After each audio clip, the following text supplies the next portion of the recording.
Hey everybody, this is a short video just showing some of the stuff that I made for a little trailer that I did. It's a part of a contest for Drive-In Massacre, which is a film festival that we go to every year. And they have a 1950s trailer contest, and this is for my entry. This is, I did what I call trash bashing, which is basically taking discarded garbage and, just things that no longer have really any use and throwing them together, and in this case, just painting them silver, basically. This set here is the ship of Meringue the Merciless, who is this handsome fellow here. This is a gold prize egg that you get from, little prize machines, claw machines, whatever. And then bought some very fancy, sparkly cloth here to make his robe, and then that is just a piece of silver tape around his belt. These are very simple puppets. In his case, he just has a clear stick that there's a hole in the set so I can actually have him kind of floating and hovering around, kind of like Baron Harkonnen. But this is the Meringue the Merciless puppet, and on this set, you'll see here these flooring pieces are actually they're an under gravel filtration system for an aquarium. Years ago, I bought 2 packs of these. They each came with 2 of these sections, and it makes great sci-fi flooring, especially once it's been painted silver. I'll probably use these again in the future, but repaint them so they look a little more realistic. With this, I was going with this high contrast 1950s look, so everything is literally just silver, and then in post, I love using movie terms, and I made a minute-long film. It still cracks me up. I increased the contrast and brightness to really give them that kind of, really classic black and white look. So yeah, these are under gravel filter systems. This, which is either I can't come up, I haven't come up with a name for it yet, but basically it's the controller. It's like the big computer brain that Meringue uses to get his plans. This base is a small dish. Remember several years back when everybody was doing this small dish thing where everything came in little tiny bowls and you got one little bit of something? This is a plastic dish. I think this one's, yeah, I filled this one with white resin to give it more of a base. Drilled a hole through it. Not sure what this part is. I think it may be, I can't remember. It's basically just a clear plastic tube that I got from something. Again, you run into these parts, you keep the same ones. The globe here is part of a toy bingo game. So actually you put little balls in there and rotate this and pick one out, and that's, you play bingo with it.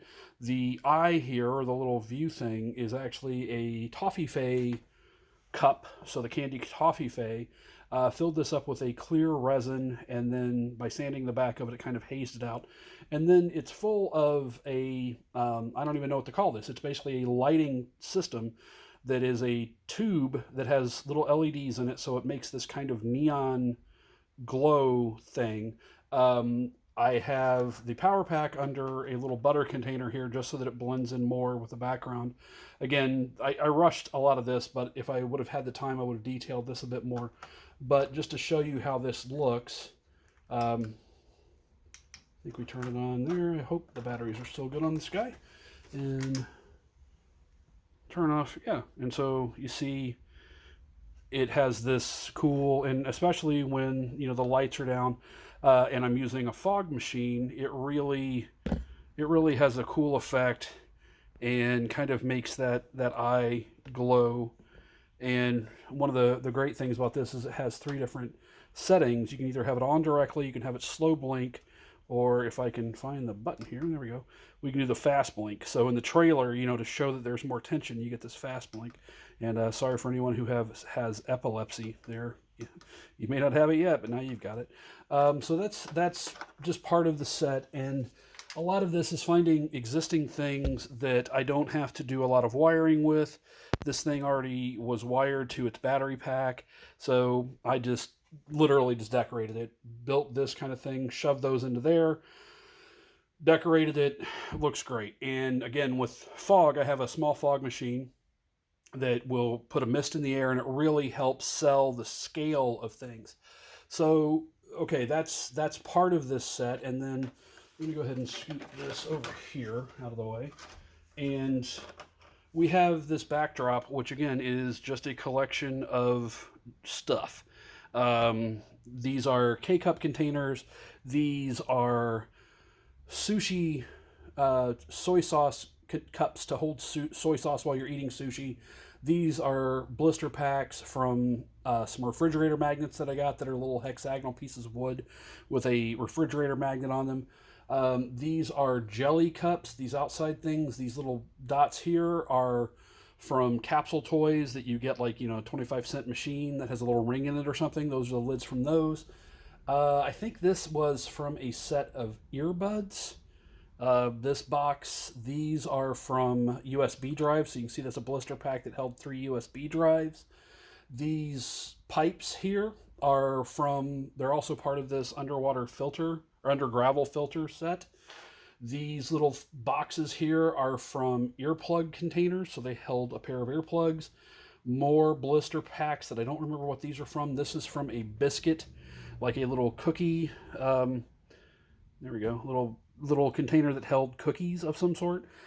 This thing here is actually it goes with the bingo game, and this is where you actually put the little bingo balls. And again, I'm not going to be playing with this tiny little bingo game, but it makes a good texture. It's got really cool things. And what I try to do with this is theme it so that there's some sense, this is kind of jumbled, but I wanted to keep it symmetrical. And I wanted it to have kind of hemispheres, like half domes, as a recurring motif. And I know that sounds like I'm getting very fancy for, throwing a bunch of trash on something and spray painting it silver, but that also is part of this process. And it's something that I really enjoy doing. And I think that it makes an overall better image than just randomly throwing stuff on there. Okay, so here we have hemispheres and semi-hemispheres, semi-spheres. We have, again, these semi-hemispheres. This is covered in them. And it reinforces this idea of 1950 sci-fi and maybe plays along with this idea that everything in this movie is based on eggs, egg puns, and all the characters are eggs and all this. So maybe that does something towards that by having these little hemispheres everywhere. And besides, they're just visually interesting. So if the light is coming in like this is like a drawing lesson here. You have your point of highlight here. You have your shadow here. You have all this reflectivity. A hemisphere is a really interesting shape, especially when it is reflective, that gets your eye to really see it. But also, it hides some of the flaws in this, like the fact that this isn't even. And I used wood here, so you can actually see a wood grain under this. These are coffee stirrers. So I want to both draw your eye and make it visually interesting, but also do a little razzle-dazzle so you don't see the flaws. All you're seeing is the overall feel of the piece. Okay, so that's, again, way more high-handed thought than what this really needs. But I still think about that stuff, and like I said, I think that it makes an overall better effect if you kind of have some of this. 4 years of art school, I'm still going to think that way. I'm still going to have these ideas. So we've got, I already showed you, Meringue. There he is. And then our main character is the eternal champion. No, not really. Hard-boiled egg. And hard-boiled is, Rhonda Pattison and I used to work together. We worked in a little shared studio. And this came up one day where I had, the term hard-boiled means tough, or, somebody who doesn't, get scared easily or whatever. So I thought, okay, hard-boiled egg. So I want to make this little character. So I made the little cigarette for him there. I bought the hat. The hat is just an existing thing. The gun was I think a G.I. Joe, 12-inch G.I. Joe scale gun that I had. And he came together very quickly. This is actually a casting of an egg, because using real eggs is actually kind of great. You hear the construction guys driving by. That's cool. Real eggs break up a lot, and they can get kind of funky over time. So this is actually a casting of an egg. So this is a solid plastic piece with all the little details there. That's hard-boiled egg. And then his partner is Shelley Benedict. And there is Shelley. She has a different skin tone. She is a slightly darker egg. Her hat is actually an existing hat that I kind of modified to be similar to Agent Carter, Peggy Carter's hat that she wears in the series Agent Carter. The color doesn't, it's this kind of fluorescent orange here. It's not really going to matter because it's black and white. The film is black and white. Eventually, Shelley will probably get lipstick at some point to give her just a little more character. But again, for this first film, that's Shelley. And then we have I think I made him a Colonel, Colonel Jumbo Balut, and a jumbo egg obviously is the largest egg that you can buy, so he's a big guy. Balut is a Filipino dish that is it's basically a fertilized duck egg that they eat there. So Balut, again an egg callback, but maybe not something you'd immediately recognize. And then these are a couple of the soldiers. I think these guys are going to be from Over Easy Company. Sergeant Rock Comics, they had Easy Company, so these guys are Over Easy Company. The helmets here are a G.I. Joe, 12-inch G.I. Joe helmet that I recast, and I cast them in resin, and then while they were still soft, put them over the eggs so they stretch out a bit so they actually fit the eggs' heads well. And then the weapon there is I think an M3 was a designation. They called it a grease gun. It's basically a submachine gun, and I 3D modeled this in Tinkercad, and then my friends Ben and Jeff Rodman printed this out for me, so I've got several of these. So those are the soldiers, and then we have the what I'm currently calling Robo-Ovums, and again, these are a wooden egg. I bought a bag of these wooden eggs that are just nice for kind of background characters. And then again, I 3D modeled the ray pistol there on Tinkercad.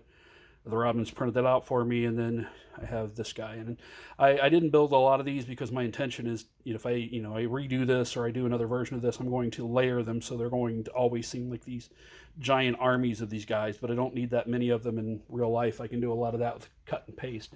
So that's the main set. Those are the characters. I'm going to go get a couple of other pieces to show you. Okay, had to back the camera up a little bit because this guy is so tall. This is Egadeth. He is the ultimate weapon that Meringue is going to drop on planet Earth to cause havoc and destruction. Egadeth, the main body is from, I think it was Starburst. They were an Easter candy container, so this is actually two pieces. You can see the split line here. The legs are made of a Yakult bottle, again one of those little hemispherical dishes. I think that's a soap dish container, top of a Kinder Egg. These are flan containers, so creme caramel containers, and then these are disc air fresheners that you stick up and then twist them or whatever. So the feet are the air fresheners, the flan containers, the Yakult bottle, the little dish, and then the overall body. So again, this is a very simple trash build, but it looks effective to me. It reads as, this kind of 1950s styling. The eyes are, again, those clear cast Toffee cups. So you pop out the Toffee chocolate and you can cast things in there. And again, there's a lighting system in here that you can see in the trailer that when it's turned on and it's all inside of the egg, the eyes light up. And I actually I didn't cast them, sorry. I cast these in clear, drilled them out, and then used epoxy putty to put the LEDs into the thing so they actually light up the whole eye. Hold on just a second. I will turn that on and we'll see what they look like. Yeah, so there are the eyes, and these are they're not UV. They look UV. They're kind of a purplish blue, but they're not really a UV light, but they look great, and they actually look better. I'm seeing it in person and then seeing it on my phone here, and it looks great on the phone. But again, this is all going to be black and white, so I lose a lot of this kind of purplish color and stuff. But I really like, again, having these things pre-lit. I did a little wiring on this because these two LEDs were originally like a string of lights like you would have for Christmas lights, but these are for Halloween, so they have this more spooky purplish color. And so I basically clipped two of the light bulbs out that I wanted to use and rewired it back to the original battery pack to get it to do this. So that is Egadeth, and his eyes lit up. Here's the last model that I want to show you from the day the Earth cracked. This is the alien mothership. So here's my hand, so you can see this. It's a relatively large model. I didn't hyper detail it again. Basically, I do want these kind of smooth, 1950s, very machined shapes. This is made of, again, an Easter container. So this part, the bottom part, top part, are this Easter egg container. The center part here are plate chargers. So these are, things that you put under your plate during Christmas or Thanksgiving, and it's to keep food from coming off your plate onto the tablecloth. Now they're just kind of this, little fancy bit of hoo-ha that you can add to the thing. I detailed the top of it a little bit. These little things are sample spoons, so I think these are a gram spoon. I bought a bunch of these that were basically like lab equipment, like a school would have for kids to do experiments. And then along the bottom edge here are much more details, and I'll show that here in a second. Um, these these parts here, these little kind of vent-looking things, are from candy containers. That they're actually these little soda cans that have candy in them that has bicarbonate of soda in them. So you put them in your mouth and they fizz and stuff. They're kind of gross, but I got some of those, and the bottoms just pop off. So that's a really cool, to me, shape, that it has the ring already attached and then that center. And it actually is very similar to a part called the Universal Greebly, which is part from some sort of German field gun that is kind of this hemispherical thing that a lot of, famously is used on a lot of Star Wars stuff and things. So I'm going to attempt to pick this up and move something here and to show you the bottom of it. Not sure how I'm going to do this. So you can see right along that bottom edge, hopefully. Yeah, there we go. Just the level of detailing that I did on the bottom. And this was a blast. A lot of this is just cut styrene and model kit parts and just random stuff. The idea here is just to create visual interest. This stuff doesn't have to be, real in any way. It doesn't have to really have any function. There's part of a little X-Wing there. These are part of a rocket engine. This one here. Again, this is one of those earplug containers. So it's literally just putting stuff on there until it looks cool, spray painting it all silver, and to tie it all together. And I really wanted this to have this kind of Close Encounters, kind of look, where the top of it is kind of smooth and slick, but then, the bottom has all of the, this is the working stuff. This is the stuff that Meringue never has to see, so it can be a little more grungy. And to make this turn so I could film it, I use this little doohickey. This is a turntable for pumpkins. So this is from Pumpkin Masters. I've had this thing for over 10 years, I think. And one of the good things about it is, since you're supposed to put a pumpkin on it, it's actually can handle a good amount of weight. And see if I can get this balanced pretty well. And it will actually do this kind of slow rotation for the final model. The problem is it also stutters. It has this kind of thing. And this is not balanced, so at some point it will kind of go over to one side. But for the amount of time that I needed it for the trailer, it was fine. And it's a very quick, effective way of just doing something. That's what a lot of this type of filmmaking is to me, is just getting a shot. And it doesn't have to be perfect. It doesn't have to be the right way. If it works, it works. I can't remember the guy's name. He created Scud the Disposable Assassin. But he has a technique that he calls drawless animation. And basically it's a way of using different things to give you animation so that you can film them. Like taking toys that already are motorized and then re-skinning them so that they look like what you want them to, but still using that motorized action. And that way you don't have to hand animate things. You don't have to stop motion animate things. You're using toys and different devices to get that. One example from the trailer, at the very end, Hard-Boiled Egg and Shelly are being attacked by basically some sort of alien claw. And all that is this little toy. It has a trigger there. And so, in the trailer, all I have to do is, have this off camera, and it gives me enough information. It looks like they're being attacked by something, and I didn't build any of this. This is all just spray painted, one color. And so that's what I think he means by drawless animation, is just to get movement, get things in there as simply and as effectively as possible. And so something as simple as this pumpkin turntable, and it really makes this whole thing work. I don't have to put too much effort into it. I think other than building the model, the thing that took the most time was cutting the stainless steel rod that it's mounted to, and there it starts to do the wobble.